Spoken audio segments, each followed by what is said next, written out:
வணக்கம் நண்பர்களே. நான் இந்த பதிவில் கேட்குற கேள்விக்கு வழக்கறிஞர்கள் மட்டும்தான் பதில் சொல்ல முடியும். நீதிபதிகள், முன்னாள் நீதிபதிகள் இவங்கெல்லாம் பதில் சொல்ல முடியும். மொத்தத்துக்கு சட்ட நிபுணர்கள் தான் பதில் சொல்ல முடியும். என்ன கேள்வி? முனீஸ்வரன் அப்படின்னு ராமநாதபுரம் மாவட்டத்தை சேர்ந்த ஒரு குற்றவாளி 2020 அல்லது 22 ஏதோ ஒரு வருஷத்தில் ஒரு 60 வயது பெண்மணியை பாலியல் பலாத்காரம் செய்து கொன்ற வழக்கிற்காக 30 வருடங்கள் சிறை தண்டனை பெற்றவன். அப்போ 2020-22ங்கிறது ஒரு 4-5 வருஷத்துக்கு முன்னாடி தான். ஒரு 4-5 வருஷத்துக்கு முன்னாடி 30 வருடம் ஆயுள் தண்டனை பெற்ற ஒருவன் மிக சுதந்திரமாக ஒரு பைக்கை திருடிவிட்டு அதை எடுத்துக்கொண்டு தூத்துக்குடி வரைக்கும் வருகிறான். என்னுடைய முதல் கேள்வி, ஒரு 30 வருஷம் சிறை தண்டனை பெற்ற ஒருவன் ஒரு 4-5 வருடங்களுக்குள் பெயில் கிடைக்கிறதோ அல்லது பிணையில் வெளிவர்றது எப்படி சாத்தியமாகுது? இந்திய குற்றவியல் சட்டங்கள் அது இப்போ என்னவோ பிஎஸ்என்எஸ் அது இதுன்னு எல்லாமோ பேரை மாற்றிருக்கீங்க. ஆனால் அந்த டெர்மினாலஜி இன்னும் மாறலையா? அந்த மனிதன் குற்றம் சாட்டப்படுகிறான், குற்றம் நிரூபிக்கப்பட்டு தண்டனை பெறுகிறான். ஆனால் அடுத்த ஒரு கொஞ்ச நாள்லேயே அவர் பிணையில் வந்துடுறாரு. அதுவும் கொடுங்குற்றம் புரிந்தவன், ஒரு வயதில் முதிர்ந்த ஒரு பெண்மணியை பாலியல் பலாத்காரம் செய்து கொலை செய்துவிட்டு தப்பி வந்தவன். அதுக்கப்புறம் தண்டனை பெற்றிருக்கான். இவன் எப்படி சுதந்திரமாக நடமாட முடிகிறது? இது போன்ற செயல் ஏதோ அங்கொன்றும் இங்கொன்றுமா நடக்குதுன்னு இந்த அறிவாளி அப்பாவுன்னு ஒரு சபாநாயகர் இருக்கார் பாருங்க. சட்டம் ஒழுங்கு மிக பாதுகாப்பாக இருக்கிறது, அங்கொன்றும் இங்கொன்றும் நடப்பதை வைத்து நீங்கள் சட்டம் ஒழுங்கு கெட்டுவிட்டது என்று சொல்ல வேண்டாம். இந்த புத்திசாலிகளை தாங்க முதல்ல தேர்ந்தெடுக்கணும். நீங்கள் இந்த மாதிரி புத்திசாலி இருக்காங்க பார்த்தீங்களா, பதவிக்காகவும் பணத்துக்காகவும் கண்டவங்களையும் ஒளறி கண்டவங்களையும் புகழ்ந்து இப்படி வாழணுமா? ஏன் அதில் கோபம் வருதுன்னா, அந்த குற்றம் நடந்திருக்கிறது, உரிய நடவடிக்கை எடுத்துக்கிட்டு இருக்காங்க. சட்டப்படி அவர் சட்டத்தின் முன்னால் நிறுத்தி அவர் தண்டனை வாங்கி கொடுப்போம். இதெல்லாம் சொல்லட்டும். சட்டம் ஒழுங்கு பாதுகாப்பாக இருக்குது, அங்கொன்று இங்கொன்றுமா நடந்து வச்சு சட்டம் ஒழுங்கு சொல்லிடாதீங்க. கும்பலாக போதையை போட்டுட்டு போய் ஒவ்வொரு ஊர்லேயும் அடிக்கிறாங்க. பாலியல் வன்புணர்வு, பாலியல் துன்புறுத்தல் என்பது ஒரு பக்கம். இன்னொரு பக்கம் போதை கும்பலுடைய அட்டகாசம்.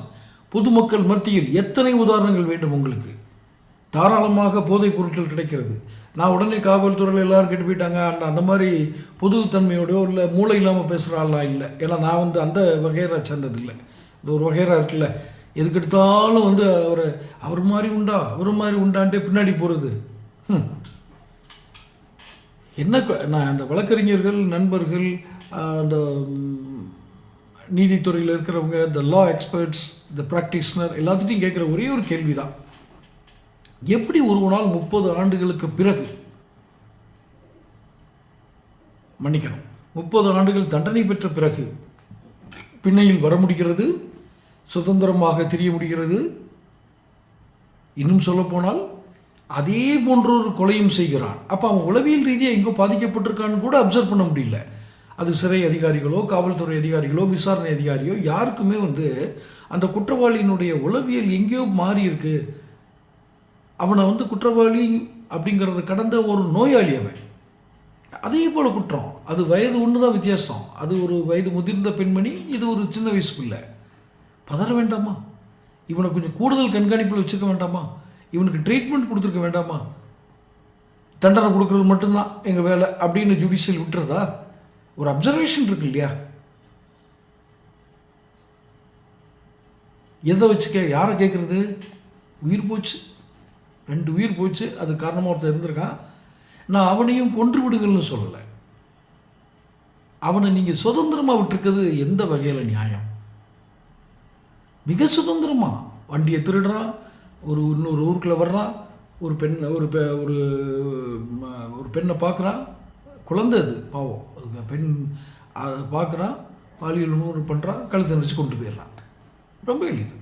செஞ்சவன் ஒன்றும் சடன் ப்ரொவோகேஷனில் பண்ணல.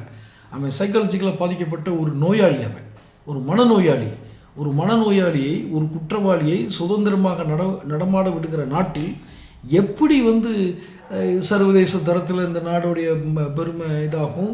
இல்லை நீங்கள் எந்த இடத்துல முன்னேற முடியும்? இவ்வளோ சர்வசாதாரணமாக குற்றவாளிகள் நடமாடுவாங்கன்னா எவன் தொழில் செய்ய வருவான்? இன்னும் பின்தங்கிய மாவட்டங்களில் தான் இந்த தூத்துக்குடி இருக்கிறதா?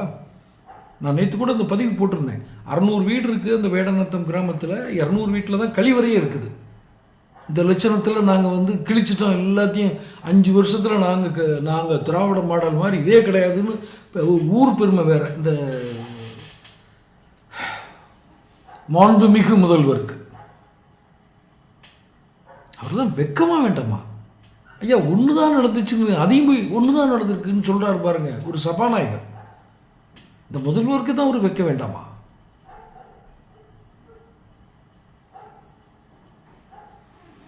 சரி, சொல்லுங்கள்.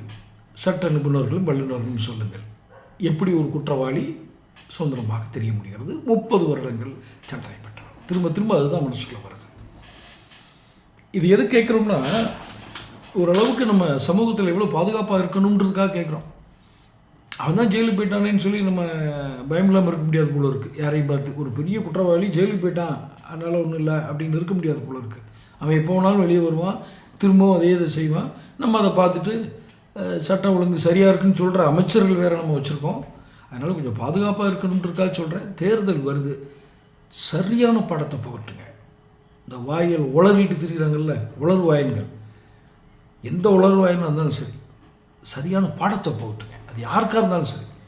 நான் சொல்கிற சிந்தனையை உணர்வு பகிர்ந்துக்கிட்டேன். நீங்கள் அதுக்கப்புறம் இதை வச்சு யாரை தீர்மானித்தாலும் சரி, மிக சரியாக தீர்மானிக்க. உளர்வாயன்கள் முதல்ல ஓட ஓட வரட்டுங்க. இந்த குற்றவாளிகளை விட ரொம்ப மோசமானவங்க இந்த உளர்வாயனுங்க. நல்லபடியாக அந்த இதை முடிங்க, வாக்களியுங்க. வாக்கை எங்கேயும் விட்டுறாதீங்க. யாருக்காவதுன்னா நான் சொல்கிறது சரியான ஆட்களை தேர்ந்தெடுக்க. தொடர்ந்து பேசுவோம். சேனல் சப்ஸ்கிரைப் பண்ணி